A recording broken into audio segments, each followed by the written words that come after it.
If you'd like to rotate your image in Gimp, I'm going to show you exactly how to go about it. So without further ado, let's dive in.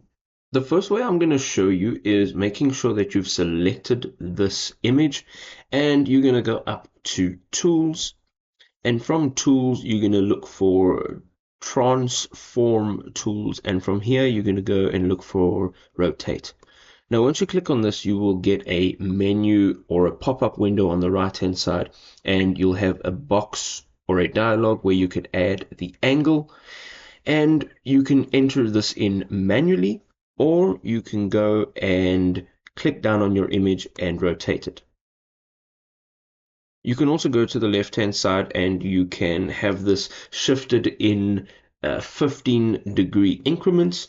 You can also see that there are a bunch of different options that you can use to change this rotation style.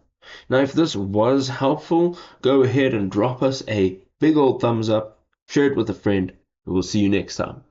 Peace.